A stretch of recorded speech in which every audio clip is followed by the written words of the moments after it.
Welcome back to the Mingo Fox channel. How you doing? Come on in. Today we are talking about a digital furry waifu virus that will ruin your life. That's right, it's none other than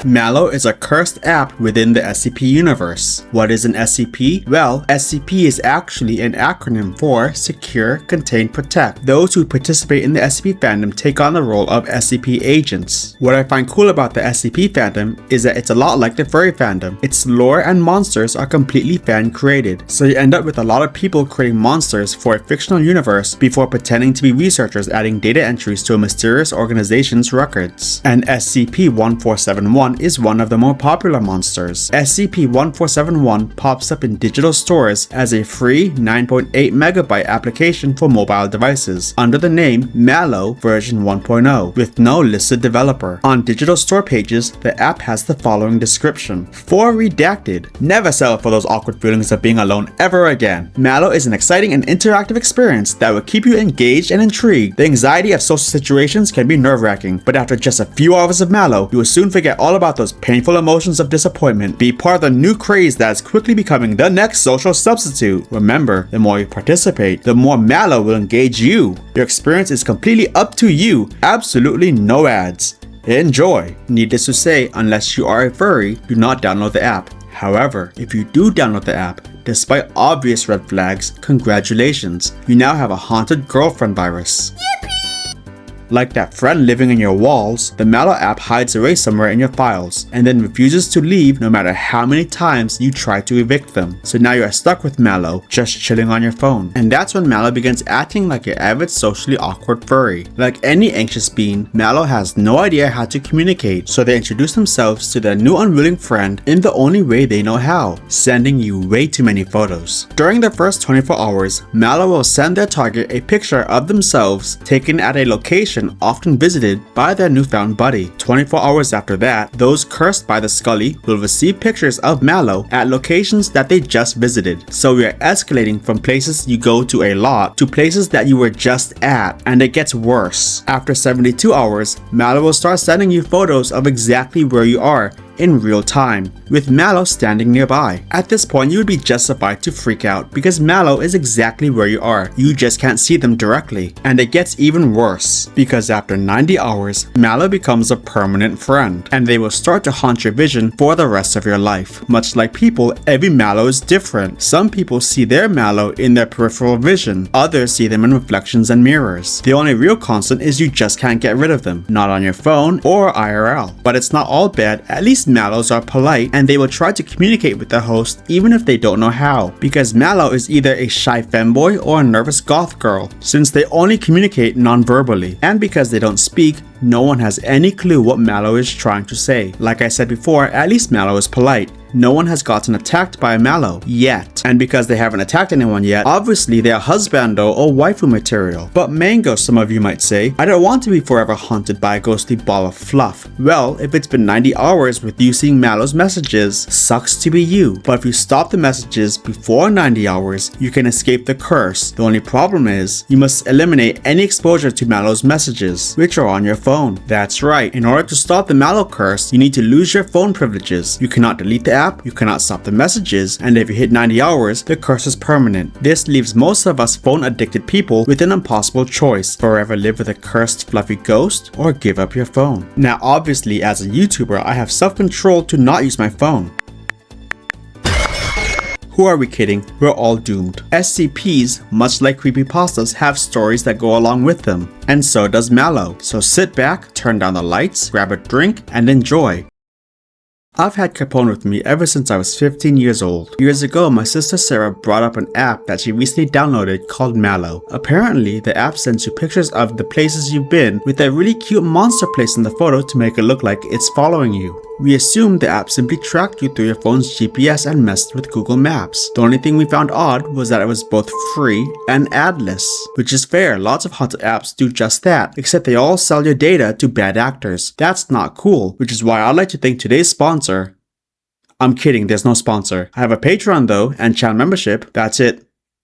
Nothing else. Hearing all this from my sister, I just had to try the app. I asked Sarah to help me download it on my phone. She told me that my flip phone likely didn't have it on its store, but after some searching, to our surprise, we found the app was there. My phone didn't even have GPS. There was no way the MalO app would work. Soon enough, I received my first picture. The photo was taken in my school's courtyard with the creature right there, sitting on the benches. You could barely see him, but there he was, covered in his black, matted fur, a set of blank, pure white eyes, and that skull face looking directly at us with that large, wolfish grin. I gave the phone back to Sarah, telling her I did not want the app anymore. She punched my shoulder and said, "Oh, don't be such a baby. I'm sure he'll grow on you eventually. Tell you what, if you can put up with him for one whole week, we'll go see that movie you want to see. Deal?" And so I agreed. Sarah assured me that I would not regret it. She only had 3 pictures from her MalO, which she nicknamed Cassandra. One at her office, one at the park, and another on the road we lived on. I must have looked nervous because she suggested that I name mine like she did with her Cassandra. I thought about it for a moment, and so I named him Capone. And then I went to bed, and my life went on as normal, at least for a little while longer. I continued to get pictures of Capone for a while, following me at school, the bus stop, my street, virtually everywhere I went. It wasn't until the 3rd or 4th day when I got called in from class. It was my sister. The instant she saw me, she yanked my arm and brought me to the car. She was asking me all kinds of questions about Capone. Things like if I saw him or if I received any photos from him with me in the images. I hadn't checked yet, but when I did, there were 2. Both photos of me, taken exactly when the messages were sent. We were being pursued. My sister told me the creature knew where we lived. The app no longer appeared on her phone, but it was still on her device. No matter what she did, she couldn't find or delete the cursed app, and the photos wouldn't stop. And while we were sitting in Sarah's car, I got another text. The look Sarah gave me told me not to open the message, but I did it. I opened the phone, and there we were, sitting there with that fear-stricken look on our faces, and there he was, Capone, sitting in our backseat, towering over us. We both turned around, preparing to scream at the monstrosity behind us, but when we did, the seat was empty. We hastily ditched the car, ran the rest of the way to the apartment, and locked the door behind us. And then we locked ourselves inside our bathroom. Cassandra and Capone continued to message us. No matter how much we begged them to leave us alone, the messages did not stop. Suddenly, Sarah panicked, telling me she could see Cassandra behind her. I couldn't, but I could see Capone right there in the bathroom mirror. In the end, I got lucky. I only saw Capone in reflections, and over time, I grew to like his presence. But Sarah wasn't so lucky. Sarah saw Cassandra everywhere, all the time, and in the end, it broke her.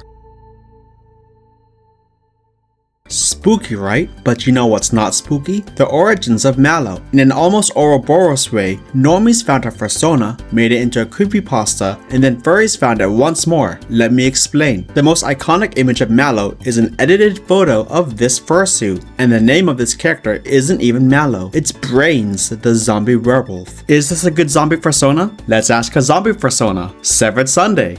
Brains? Really? What the hell is a zombie werewolf? Is it like a zombie that turns into a werewolf on full moons? Or is it a werewolf that bites people and makes them zombies? And can you only be killed if you get shot in the head by a silver bullet? Like, pick a struggle.